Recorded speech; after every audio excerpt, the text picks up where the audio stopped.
स्थिती नेमकी आहे? प्रायमरी माहिती आहे की जवळजवळ 9:30चे सुमारास या ठिकाणी 2 लोक जे आहे ते उभे होते आणि त्यांच्यावर जे आहे ते काही लोकांनी येऊन हल्ला केला आहे आणि त्यांच्यामध्ये जे आहे ते 5-1 राऊंड फायरिंग पण केले आहे आणि यांच्यामध्ये बनराज आंदेकर म्हणून जे इसम आहे त्यांची जे आहे ते मृत्यू झालेला आहे।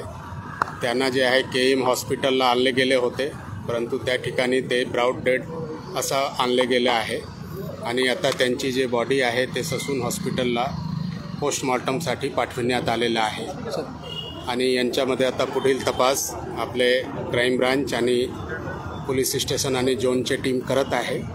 आता प्राथमिकदृष्ट्या जे आहे त्यांच्यावर जे आहे ते शार्प हथियारने वार पण झालेले आहे आणि त्यांच्यामुळे त्यांची मृत्यू झाली आहे अशा प्रकारची प्राथमिक माहिती मिळालेली आहे। आता फायनल माहिती आपल्याला पोस्टमॉर्टम रिपोर्ट आल्यानंतर मिळणार आहे। सर नेमकं काय झालं होतं, पण किती वाजता हा प्रकार घडला? बनराज आंदेकर घराच्या बाहेर पडले होते, नेमकं कशामुळे त्यांच्यावर वार झाले? 9:30चे सुमारासची एक घटना आहे। ते 2 उभे होते, बनराज आंदेकर आणि त्यांचे एक जे आहे ते चुलत भाऊ, आणि त्याच वेळी काही लोक इथे आलेले आहे आणि त्यांच्यावर फायरिंगही केलेले आहे आणि शार्प वेपननेही हल्ला केलेला आहे आणि यांच्यामध्येच त्यांची मृत्यू झालेली आहे आणि ज्यापर्यंत ते KM हॉस्पिटलला पोहोचला होता त्यापर्यंत ब्रॉड डेड तिथे त्या ठिकाणी आणले गेले। सर एकूण किती गोळ्या झाडल्यात आणि आरोपी किती होते फायर झाले? एकूण आता जे प्राथमिक माहिती आहे की 5 राऊंड फायर झालेला आहे आणि आरोपीबद्दल अजूनही क्लिअर नाही आहे की किती लोक होते, याबद्दलचे शोध जे आहे आणि तपास चालू आहे। सर प्रायमा फेसी काही कौटुंबिक वाद समोर आला आहे का? प्रायमा फेसी नेमकी ही घटना कशावरून घडली? एक वेळ आपल्याला आरोपी मिळाल्यानंतर त्यांनी काय मुळे केलेलं आहे ते क्लिअर होतील। ज्यापर्यंत आपल्याला आरोपी क्लिअर होत नाही त्यापर्यंत त्यांच्यावर टिप्पणी करणे योग्य होणार नाही। आता आमचे जे पूर्ण फोकस आहे की जे आहे आरोपी कोण होता त्यांचे शोध घेण्यावर आपला पूर्ण फोकस आहे आणि आमचे टीम्स जे आहे यांच्यामध्ये लागलेले आहे आणि लवकरात लवकर जे आहे ते आम्ही हे जे आरोपी शोधण्याचा आणि त्यांना पकडण्याचा प्रयास करणार आहे। एकूण किती आरोपी होते आणि त्यांनी नेमकं हे लाईट वगैरे बंद करून असं काही केलं असं समजतंय?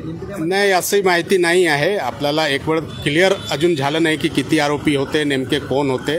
काही सस्पेक्टचे नाव आलेलं आहे, परंतु आता त्यांचे नाव देणे या स्थितीमध्ये उचित नाही आहे। एक वेळ ते कन्फर्म झालं त्यानंतर नेमके आम्ही जे आहे हे सर्व नाव आपल्यासोबत शेअर करणार है। सर हिंदी में बताइए क्या हुआ था? सर क्या घटना हुई थी? बनराज आंदेकर है जिन पे आज यहाँ पे फायरिंग हो चुकी है।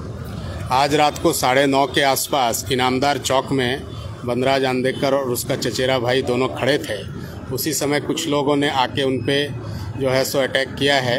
इस अटैक के दरमियान 5 राउंड्स फायर हुए हैं, ऐसी जो है सो प्रथम दृष्टि में इन्फॉर्मेशन मिली है और उनके ऊपर जो है सो धारदार शस्त्र से भी हमला किया गया है।